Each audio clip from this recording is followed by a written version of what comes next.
ಹಾಸನ ಜಿಲ್ಲೆಯಲ್ಲಿ ಡಿಸೆಂಬರ್ 6ನೇ ತಾರೀಕು ನಾವು ಮಾನ್ಯ ಮುಖ್ಯಮಂತ್ರಿಗಳು ಮತ್ತು ಉಪಮುಖ್ಯಮಂತ್ರಿಗಳ ನೇತೃತ್ವದಲ್ಲಿ ಕಾರ್ಯಕ್ರಮವನ್ನು ಹಮ್ಮಿಕೊಂಡಿದ್ದೇವೆ. ಹಾಸನ ಜಿಲ್ಲೆಯ ಕೆಲವು ಅಭಿವೃದ್ಧಿ ಕಾಮಗಾರಿಗಳನ್ನು ಸಮರ್ಪಣೆ ಮಾಡುವಂತಹದ್ದು. ಅದರಲ್ಲಿ ಮುಖ್ಯವಾಗಿ Hassan institute of management studies ಏನಿದೆ ಅದರಲ್ಲಿ ಸುಮಾರು ಈಗ ಇತ್ತೀಚೆಗೆ ನಾವೊಂದು 55 ಕೋಟಿ ರೂಪಾಯಿ ಅದನ್ನು ಹಿಮ್ಸ್ನ ಸೂಪರ್ ಸ್ಪೆಷಾಲಿಟಿ ಹಾಸ್ಪಿಟಲ್ನನ್ನು ಕಾರ್ಯರೂಪಕ್ಕೆ ತರೋದಕ್ಕೆ ಒಂದು 55 ಕೋಟಿ ರೂಪಾಯಿಯನ್ನು ನಾವು ಮಂಜೂರಾತಿ ಮಾಡಿಕೊಟ್ಟಿದ್ದೇವೆ. ಅದು ಒಂದು ಕಾಮಗಾರಿ. ಅದರ ಜೊತೆಗೆ ನೀರಾವರಿ ಇಲಾಖೆಯಿಂದ ಚನ್ನರಾಯಪಟ್ಟಣ ತಾಲೂಕಿನಲ್ಲಿ ಸುಮಾರು 74 ಕೋಟಿ ರೂಪಾಯಿನ ಯೋಜನೆಯನ್ನು ಮಂಜೂರು ಮಾಡಿದ್ದೇವೆ. ಅದು ಎರಡನೇದು. ಮೂರನೇದು ಕಂದಾಯ ಇಲಾಖೆಯಿಂದ ಹಾಸನದಲ್ಲಿ ಏನು ತಾಲೂಕು ಕಚೇರಿ ಬಹಳ ವರ್ಷಗಳಿಂದ ನೆನಗುದಿಗೆ ಬಿದ್ದಿದ್ದನ್ನು ಈಗ ಸಂಪೂರ್ಣಗೊಳಿಸಿದ್ದೇವೆ. ಹಾಗೂ ಬೇರೆ ಬೇರೆ ಕೆಲವು ಮುರಾರ್ಜಿ ಶಾಲೆಗಳು ಈ ರೀತಿಯಾಗಿ ಅನೇಕ ಅಭಿವೃದ್ಧಿ ಕಾಮಗಾರಿಗಳು ಸುಮಾರು ಒಂದು 250 ಕೋಟಿ ರೂಪಾಯಿನ ಅಭಿವೃದ್ಧಿ ಕಾಮಗಾರಿಗಳು ಇದ್ದಾವೆ. ಅದರ ಜೊತೆಗೆ ಮುಖ್ಯವಾಗಿ ಕಂದಾಯ ಇಲಾಖೆಯಿಂದ ಸರ್ಕಾರಿ ಜಮೀನು ರೈತರಿಗೆ ದಶಕಗಳ ಹಿಂದೆ 10 ವರ್ಷಗಳ ಹಿಂದೆ ಮಂಜೂರಾಗಿದ್ದು ಇಲ್ಲಿಯವರೆಗೂ ಅವರಿಗೆ ಪಕ್ಕಾ ಪೋಡಿಯಾಗದೆ ಪಕ್ಕಾ ದಾಖಲೆಗಳಾಗದೆ ಅವರು ಜನ ಕಚೇರಿಯಿಂದ ಕಚೇರಿಗೆ ಅಲೆಯುವಂತಹದ್ದು ವ್ಯವಸ್ಥೆ ಇತ್ತು.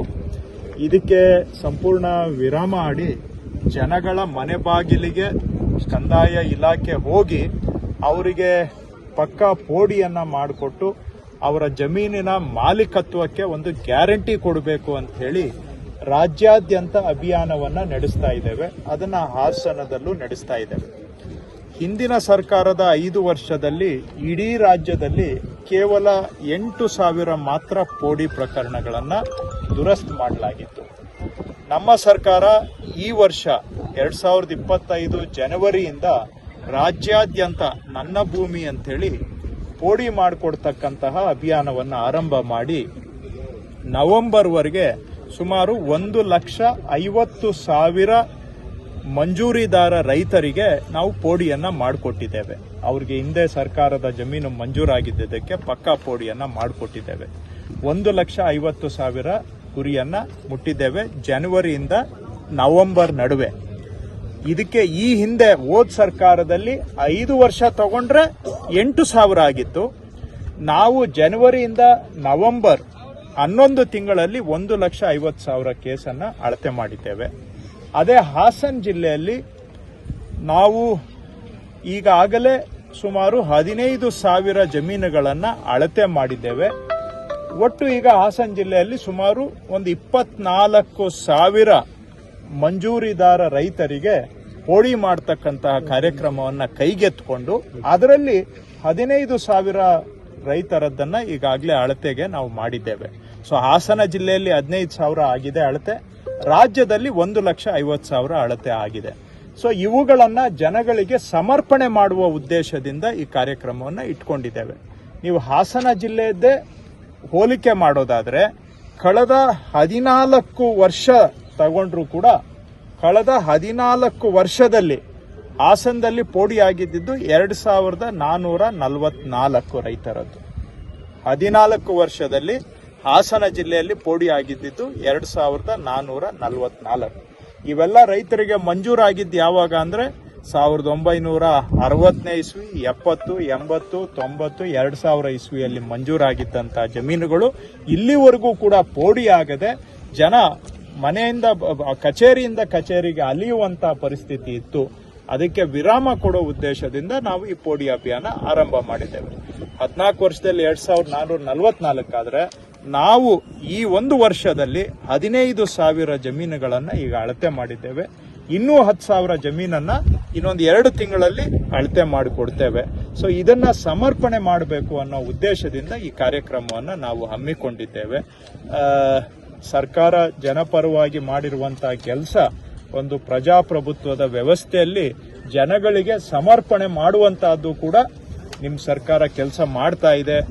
ಇದು ಹಿಂದಿನ 16 ದಶಕಗಳಿಂದ ಆಗದೆ ಇರುವಂತಹ ಕೆಲಸವನ್ನ ನಾವು ನಿಮ್ಮ ಮನೆ ಬಾಗಿಲಿಗೆ ಬಂದು ಮಾಡಿಕೊಡ್ತಾ ಇದ್ದೇವೆ. ಹಿಂದೆ ಒಂದು ಪೋಡಿ ದುರಸ್ತಿ ಆಗ್ಬೇಕಂದ್ರೆ ಕಚೇರಿಗಳಿಗೆ ಅಲಿಯೋದು ಅಷ್ಟೇ ಅಲ್ಲ, ಮಧ್ಯವರ್ತಿಗಳ ಹಾವಳಿಗೆ ಸಿಕ್ಕಾಕೊಂಡು ಒಬ್ಬೊಬ್ಬ ರೈತರು ಕೂಡ ಲಕ್ಷಾಂತರ ರೂಪಾಯಿ ಕಳ್ಕೊಂಡಿದ್ದಾರೆ ಮಧ್ಯವರ್ತಿಗಳಿಗೆ. ಅದನ್ನ ತಪ್ಪಿಸಿ ಇವತ್ತು ನಮ್ಮ ಇಲಾಖೆನೆ ನೇರವಾಗಿ ರೈತರ ಜಮೀನ್ಗೆ ಹೋಗಿ ಪೋಡಿ ಮಾಡ್ತಾ ಇದ್ದೇವೆ. ಅರ್ಜಿ ಕೊಡಬೇಕಾಗಿತ್ತು, ಇವತ್ತು ಅರ್ಜಿಯ ಅವಶ್ಯಕತೆನೂ ಇಲ್ಲದೆ ಸ್ವಯಂ ಪ್ರೇರಣೆಯಿಂದ ನಾವು ಪೋಡಿ ಮಾಡ್ತಾ ಇದ್ದೇವೆ. ಸೊ ಇದನ್ನ ಸಮರ್ಪಣೆ ಮಾಡುವ ಉದ್ದೇಶದಿಂದ ಜೊತೆಗೆ ಜಿಲ್ಲೆಯ ಅಭಿವೃದ್ಧಿ ಕಾರ್ಯಕ್ರಮಗಳನ್ನು ಸಮರ್ಪಣೆ ಮಾಡುವ ಉದ್ದೇಶದಿಂದ ಮತ್ತು ಕೆಲವು ಫಲಾನುಭವಿಗಳಿಗೆ ಕೃಷಿ ಇಲಾಖೆ, ತೋಟಗಾರಿಕಾ ಇಲಾಖೆ, ಸಮಾಜ ಕಲ್ಯಾಣ ಇಲಾಖೆ ಅವರು ಕೆಲವು ಫಲಾನುಭವಿಗಳಿಗೆ ಸಮರ್ಪಣೆ ಮಾಡ್ತಕ್ಕಂಥದ್ದು ಒಟ್ಟಾರೆ ಜನಪರ ಆಡಳಿತದ ಸಮರ್ಪಣೆ ಕಾರ್ಯಕ್ರಮವನ್ನು ಹಾಸನ ಜಿಲ್ಲೆಯಲ್ಲಿ ಹಮ್ಮಿಕೊಂಡಿದ್ದೇವೆ. ಇದು ಡಿಸೆಂಬರ್ 6ನೇ ತಾರೀಕು. ಅದಕ್ಕೆ ನಾನು ಜಿಲ್ಲೆಯ ಎಲ್ಲ ಜನಪ್ರತಿನಿಧಿಗಳ ಸಹಕಾರವನ್ನು ಕೂಡ ಕೋರಿದ್ದೇನೆ. ಅವ್ರ ಜೊತೆ ನಾನು ಆಲ್ರೆಡಿ ಒಂದು ಸುತ್ತು ಸಭೆಯನ್ನು ಕೂಡ ಮಾಡಿ ಸರ್ಕಾರಿ ಕಾರ್ಯಕ್ರಮ ಎಲ್ಲರೂ ಸಹಕಾರ ಕೊಡ್ತೇವೆ ಅಂತ ಹೇಳಿದ್ದಾರೆ. ಪೂರ್ವಭಾವಿ ಸಿದ್ಧತೆಯನ್ನ ನಮ್ಮ ಆಡಳಿತ ಅಧಿಕಾರಿಗಳು ಚೆನ್ನಾಗಿ ಮಾಡ್ತಾ ಇದ್ದಾರೆ. ಅದು DC ಅವರಾಗಲಿ, CO ಅವರಾಗಲಿ, SP ಅವರು ಎಲ್ಲ ಅಧಿಕಾರಿಗಳು ಕೂಡ ಅವರವರ ವ್ಯಾಪ್ತಿಗೆ ಬರ್ತಕ್ಕಂತಹ ಯಾರ್ಯಾರು ಫಲಾನುಭವಿಗಳಿದ್ದಾರೆ, ಅದು ಪೋಡಿ ದುರಸ್ತಿ ಇರ್ಬೋದು, ಬೇರೆ ಸರ್ಕಾರದ ಕಾರ್ಯಕ್ರಮಗಳು, ಆ ಫಲಾನುಭವಿಗಳನ್ನ ಕರ್ಕೊಂಡು ಬಂದು ಇಲ್ಲಿ ಅವರಿಗೆ ಈ ವೇದಿಕೆ ಮುಖಾಂತರ ಮಾಡಿರುವ ಕೆಲಸ ಸಮರ್ಪಣೆ ಮಾಡಲಿಕ್ಕೆ ಜಿಲ್ಲಾಡಳಿತನೂ ಕೂಡ ಬಹಳ ಸಕ್ರಿಯವಾಗಿ ಕೆಲಸ ಮಾಡ್ತಾ ಇದೆ. ನಮ್ಮ ಎಲ್ಲ ಶಾಸಕರು, ಸಂಸದರು ಕೂಡ ಅವರು ಮುಂದೆ ನಿಂತು ಸಹಕಾರ ಕೊಟ್ಟು ಮಾಡ್ತಾ ಇದ್ದಾರೆ. ಯಶಸ್ವಿಯಾಗಿ ಕಾರ್ಯಕ್ರಮ ಆಗತ್ತೆ ಅನ್ನೋ ನಿರೀಕ್ಷೆಯನ್ನ ನಾನು ಇಟ್ಕೊಂಡಿದ್ದೇನೆ. CM, DCM ಇಬ್ಬರು ಬರ್ತಾರೆ. ಆರಂಭದಲ್ಲಿ ಹೇಳಿದೆ, ಮುಖ್ಯಮಂತ್ರಿಗಳು, ಉಪಮುಖ್ಯಮಂತ್ರಿಗಳು ಕೇಳಿನೇ ನಾವು ಡೇಟ್ ಫಿಕ್ಸ್ ಮಾಡಿದ್ದೇವೆ. ಈಗ ನಿನ್ನೆ 1,000 ಚಿಲ್ಲರೆ ಕೋಟಿ ಬೆಳೆ ಪರಿಹಾರವನ್ನು ರೈತರ ಅಕೌಂಟ್ಗಳಿಗೆ ಕ್ರೆಡಿಟ್ ಆಗಿದೆ. ಇನ್ನೂ ಕೂಡ ದೊಡ್ಡ ಪ್ರಮಾಣದಲ್ಲಿ ಹೆಚ್ಚಿನ ನಷ್ಟ ಆಗಿತ್ತು. ಕೇಂದ್ರ ಸರ್ಕಾರದ ಕಡೆ ತಾವು ಪತ್ರ ಕೂಡ ಬರೆದಿದ್ದೀರಿ.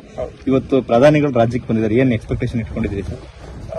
ಈಗಾಗಲೇ ನಾವು ರಾಜ್ಯದ ರೈತರಿಗೆ 2,251 ಕೋಟಿ ಬೆಳೆ ಪರಿಹಾರವನ್ನ ಒದಗಿಸಿಕೊಟ್ಟಿದ್ದೇವೆ. ಅದರಲ್ಲಿ SDRF ಇದೆ. SDRF ಅಲ್ಲಿ ಸಿಗುವಂತ ಪರಿಹಾರ ಸಾಲೋದಿಲ್ಲ ಅಂತ ರೈತರು, ಜನಪ್ರತಿನಿಧಿಗಳು ಒತ್ತಾಯ ಮಾಡಿದಾಗ ಹೆಚ್ಚುವರಿ ಪರಿಹಾರವನ್ನು ಕೂಡ ಕೊಟ್ಟಿದ್ದೇವೆ. ಸೊ ಒಟ್ಟು 2,251 ಕೋಟಿ ರೂಪಾಯಿ ಇಲ್ಲಿವರೆಗೂ ಕೂಡ ರೈತರಿಗೆ ಈ ವರ್ಷ ಮುಂಗಾರು ಹಂಗಾಮಿನಲ್ಲಿ ಆದಂತ ಬೆಳೆ ಹಾನಿಗೆ ನಾವು ಪರಿಹಾರವನ್ನ ಕೊಟ್ಟಿದ್ದೇವೆ. ಇದಲ್ಲದೆ ದೊಡ್ಡ ಪ್ರಮಾಣದಲ್ಲಿ ರಸ್ತೆಗಳು, ಸೇತುವೆಗಳು, ಅಂಗನವಾಡಿ ಕಟ್ಟಡಗಳು, ಶಾಲೆ ಕಟ್ಟಡಗಳು ಈ ರೀತಿಯಾಗಿ ಅತಿವೃಷ್ಟಿಯಿಂದ ಮತ್ತು ಪ್ರವಾಹದಿಂದ ಹಾನಿಗೆ ಒಳಪಟ್ಟಿದ್ದಾವೆ. ಇವುಗಳಿಗೆ ಪರಿಹಾರ ಕೊಡಬೇಕಾಗಿರೋದು ಕೇಂದ್ರ ಸರ್ಕಾರದ ಕರ್ತವ್ಯ. NDRF ಅಲ್ಲಿ ಪರಿಹಾರ ಕೊಡಬೇಕು. ಈ ಆಸ್ತಿಗಳು ಏನು ಮಳೆಯಿಂದ ಹಾಳಾಗಿದ್ದಾವೆ ಅವುಗಳ ಪುನರ್ ನಿರ್ಮಾಣಕ್ಕಾಗಿ. ಸೊ ನಾವು 614 ಕೋಟಿ ಬೆಳೆ ಪರಿಹಾರ ಮತ್ತು 1,521 ಕೋಟಿ ಆಸ್ತಿಗಳ ಹಾನಿಗೆ ಪರಿಹಾರ, ಇವೆರಡನ್ನೂ ಕೂಡ ನಾವು ಕೇಂದ್ರ ಸರ್ಕಾರಕ್ಕೆ ಮಾನ್ಯ ಮುಖ್ಯಮಂತ್ರಿಗಳು ಮತ್ತು ನಾನು ಹೋಗಿ ಪ್ರಧಾನಮಂತ್ರಿಗಳನ್ನ ಭೇಟಿ ಮಾಡಿ ಅವ್ರಿಗೆ ಮನವಿಯನ್ನ ಸಲ್ಲಿಸಿ ನಾವು ಬಂದಿದ್ದೇವೆ. ಕೇಂದ್ರ ಸರ್ಕಾರದವರು ಕಾನೂನು ಪ್ರಕಾರವಾಗಿ ಕರ್ನಾಟಕಕ್ಕೆ ಬರಬೇಕಾಗಿರ್ತಕ್ಕಂತಹ ಪರಿಹಾರ ಇದು. ಕರ್ನಾಟಕದ ಜನಗಳ ಹಕ್ಕು ಇದು. ಯಾಕೆಂದ್ರೆ ದೇಶದಲ್ಲಿ ಅತಿ ಹೆಚ್ಚು ತೆರಿಗೆ ಕಟ್ಟತಕ್ಕಂಥ ರಾಜ್ಯ ಕರ್ನಾಟಕ. ಆದರೆ ನಮಗೆ ಸಂಕಷ್ಟ ಬಂದಾಗ ನಮ್ಮ ನೆರವಿಗೆ ಬರಬೇಕಾಗಿರೋದು ಕಾನೂನಿನ ಅಡಿ ಇರತಕ್ಕಂತಹ ಕಡ್ಡಾಯ ಪ್ರಾವಿಷನ್ನು. ಅದರ ಪ್ರಕಾರವಾಗಿ ಕೇಂದ್ರ ಸರ್ಕಾರದವರು ನಮಗೆ ಆದಷ್ಟು ಶೀಘ್ರವಾಗಿ ಪರಿಹಾರವನ್ನ ರಾಜ್ಯಕ್ಕೆ ಒದಗಿಸಿಕೊಡ್ಬೇಕು ಅಂತ ನಾವು ಒತ್ತಾಯ ಮಾಡ್ತಾ ಇದ್ದೇವೆ. ಮಾನ್ಯ ಪ್ರಧಾನಿಗಳಲ್ಲಿ ಅವರನ್ನ ಖುದ್ದು ಭೇಟಿ ಮಾಡಿನೂ ಕೂಡ ನಾವು ಒತ್ತಾಯ ಮಾಡಿದ್ದೇವೆ. ಇವತ್ತು ಅವರು ರಾಜ್ಯಕ್ಕೆ ಬಂದಿದ್ದಾರೆ. ಬಹುಶಃ ಇನ್ನೂ ಕೇಂದ್ರ ಸರ್ಕಾರದಿಂದ ಅಧಿಕಾರಿಗಳ ತಂಡ ಬಂದಿಲ್ಲ. ಆದಾಗ್ಯೂ ಕೂಡ ಮಾನ್ಯ ಪ್ರಧಾನಮಂತ್ರಿಗಳು ದೊಡ್ಡ ಮನಸ್ಸು ಮಾಡಿ ಕರ್ನಾಟಕಕ್ಕೆ ಬರಬೇಕಾದಂತಹ ಪರಿಹಾರವನ್ನ ಕೊಡ್ತೇವೆ ಅನ್ನುವಂತ ಸ್ಪಷ್ಟ ಮಾತನ್ನ ಇವತ್ತು ಕರ್ನಾಟಕದ ಜನಗಳಿಗೆ ಭರವಸೆ ಕೊಡಬೇಕು ಅಂತ ಅವರಲ್ಲಿ ಒತ್ತಾಯ ಮಾಡ್ತಾ ಇದ್ದೇನೆ. ಹಿಂದೆ ಬರಗಾಲ ಬಂದಾಗ ರಾಜ್ಯದ ಇತಿಹಾಸದಲ್ಲಿ ಅತ್ಯಂತ ತೀವ್ರ ಬರಗಾಲ 2023-24ರಲ್ಲಿ ನಾವು ಕಂಡಿದ್ದೇವೆ. ಆವತ್ತು ಕೂಡ ನಾವು ಕೇಂದ್ರ ಸರ್ಕಾರಕ್ಕೆ ಪರಿಹಾರ ಕೊಡಬೇಕು ಅಂತ ಮನವಿಯನ್ನ ಸಲ್ಲಿಸಿ ಪ್ರಧಾನಮಂತ್ರಿಗಳನ್ನ, ಗೃಹ ಮಂತ್ರಿಗಳನ್ನ ಭೇಟಿ ಮಾಡಿ ಮನವಿ ಮಾಡಿದರೂ ಕೂಡ ನಮಗೆ ಆವತ್ತು ಪರಿಹಾರ ಕೊಡಲಿಲ್ಲ. ಕೊನೆಗೆ ನಾವು ಕಾದು ಎಲ್ಲಾ ಪ್ರಯತ್ನಗಳನ್ನ ಮಾಡಿ ಎಲ್ಲರನ್ನ ಭೇಟಿ ಮಾಡಿ ಬರೀ ಕೈಯಲ್ಲಿ ವಾಪಸ್ ಬರುವಂತಹದ್ದು ಆದಾಗ ಅನಿವಾರ್ಯವಾಗಿ ಸುಪ್ರೀಂ ಕೋರ್ಟ್ನ ಮೆಟ್ಟಲನ್ನ ಹತ್ತಿ ನ್ಯಾಯಾಲಯದಲ್ಲಿ ಹೋರಾಟ ಮಾಡಿ ಕರ್ನಾಟಕದ ರೈತರಿಗೆ ಬರಬೇಕಾದಂತ ಪರಿಹಾರ ಪಡ್ಕೊಂಡಿದ್ದೇವೆ. ಆದರೆ ಈ ಬಾರಿ ಆ ರೀತಿ ಆಗೋದಿಲ್ಲ. ಕೇಂದ್ರ ಸರ್ಕಾರ ನಮಗೆ ಬರಬೇಕಾದಂತ ಕಾನೂನಾತ್ಮಕ ಪರಿಹಾರವನ್ನ ಕೊಡ್ತಾರೆ ಅಂತ ನಾನು ನಿರೀಕ್ಷೆ ಇಟ್ಕೊಂಡಿದ್ದೆ. ಏನಾದ್ರೂ ಇವತ್ತು ಪಬ್ಲಿಕ್ ಇಶ್ಯೂಸ್ ಬಗ್ಗೆ ಮಾತಾಡಿ, ರೈತರ ಸಮಸ್ಯೆ ಮಾತಾಡಿ. ಈಗ ಏನಾಗ್ತಾ ಇದೆ, ನಮ್ಮ ಮೇಕೆದಾಟು ನೀರು ಇವತ್ತು ಸುಪ್ರೀಂ ಕೋರ್ಟ್ನಲ್ಲಿ ತಮಿಳುನಾಡು ಅರ್ಜಿ ವಜಾ ಆಗಿದೆ. ಕೇಂದ್ರ ಸರ್ಕಾರದವರು ಕೂಡಲೇ ನಮಗೆ ಮೇಕೆದಾಟಿನಲ್ಲಿ ಅಣೆಕಟ್ಟೆ ಕಟ್ಟೋದಕ್ಕೆ ಅವಕಾಶ ಕೊಡಬೇಕು, ಕೊಡ್ತಾ ಇಲ್ಲ. ಹಾಗಾದ್ರೆ ನಿಮ್ಮ ಉದ್ದೇಶ ಏನು? ಆ ಇಶ್ಯೂನ ಮುಚ್ಚಾಕಿ ಕೇಂದ್ರ ಸರ್ಕಾರವನ್ನ ರಕ್ಷಣೆ ಮಾಡೋದು ನಿಮ್ಮ ಉದ್ದೇಶನಾ? ಅದ್ರ ಬಗ್ಗೆ ಯಾಕೆ ಚರ್ಚೆ ಆಗ್ತಾ ಇಲ್ಲ ಇವತ್ತು?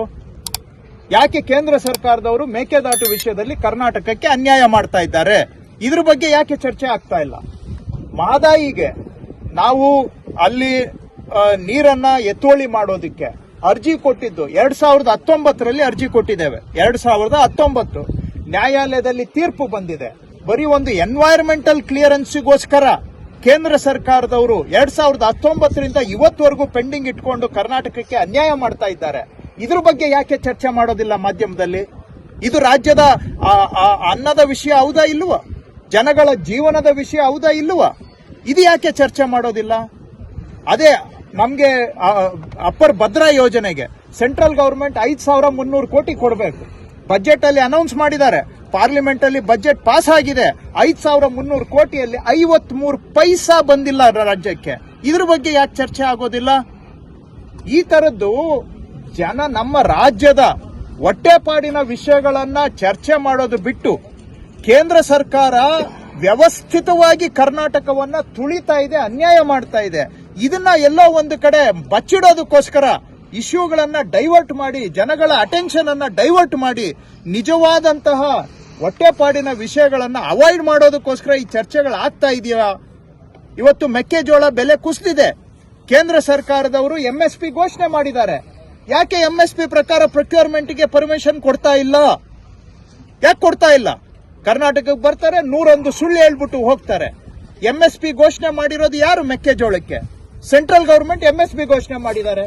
MSP ಘೋಷಣೆ ಮಾಡಿದ ಮೇಲೆ ಅನುಷ್ಠಾನ ಯಾರು ಮಾಡಬೇಕು? MSP ಅನ್ನ ಸೆಂಟ್ರಲ್ ಗವರ್ಮೆಂಟ್ ಮಾಡಬೇಕು. ಇವತ್ತು ಕರ್ನಾಟಕದವರು ನಾವು ಪ್ರೊಕ್ಯೂರ್ ಮಾಡ್ಲಿಕ್ಕೆ ಕೇಳಿದ್ರೆ ಪ್ರೊಕ್ಯೂರ್ಮೆಂಟ್ಗೆ ಪರ್ಮಿಷನ್ ಕೊಡ್ತಾ ಇಲ್ಲ. ಇದು ರೈತರಿಗೆ ಅನ್ಯಾಯ ಅಲ್ವಾ? ಸಂಸದರಿಗೂ ಬಿಜೆಪಿ ಸಂಸದರು ವೈಫಲ್ಯ ಕಾಣಿಸುತ್ತೆ. ಖಂಡಿತವಾಗಿ ಬಿಜೆಪಿ ಸಂಸದರಷ್ಟೇ ಅಲ್ಲ, ಇಡೀ ಭಾರತೀಯ ಜನತಾ ಪಕ್ಷ ಕೇಂದ್ರ ಸರ್ಕಾರದಲ್ಲಿ ಕರ್ನಾಟಕಕ್ಕೆ ಅನ್ಯಾಯ ಆಗ್ತಾ ಇದ್ರೆ ಬಾಯಿ ಕೈ ಎಲ್ಲ ಮುಚ್ಕೊಂಡು ಕೂತ್ಕೊಂಡು ಅನ್ಯಾಯ ಇವರಿಂದಾನೇ ಬಿಜೆಪಿಯಿಂದಾನೇ ಆಗ್ತಾ ಇದೆ. ನಾಳೆ ಆಗುತ್ತೋ ಬಿಡುತ್ತೋ ಕೆಲಸ, ಅಟ್ಲೀಸ್ಟ್ ಕರ್ನಾಟಕದ ಇಶ್ಯೂಗಳ ಪರವಾಗಿ ಧ್ವನಿ ಎತ್ತಬೇಕಲ್ಲ. ಇಲ್ಲಿ ಸುಮ್ಮನೆ ಹೋಗಿ ರೈತರ ಜೊತೆ ಅಲ್ಲಿ ಏನು ಬೀದಿಯಲ್ಲಿ ನಾಟಕ ಮಾಡ್ತಾರೆ. ಅದ್ರ ಬದಲಿಗೆ ಹೋಗಿ ಮಂಜೂರು ಮಾಡಿಸ್ಕೊಂಡು ಬರ್ಲಿ. ಡೆಲ್ಲಿಯಿಂದ ನಾಟಕ ಮಾಡೋದು ಬಿಡ್ಲಿ.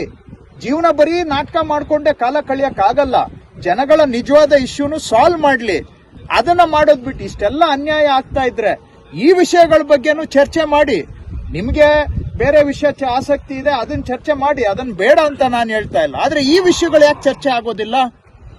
ಎಲ್ಲೋ ಒಂದು ಕಡೆ ಇದು ಸಾರ್ವಜನಿಕ ಹಿತದಲ್ಲಿ ಆಗ್ಬೇಕು ಅನ್ನೋದಷ್ಟೇ ನನ್ನ ಸಲಹೆ, ಮನವಿ.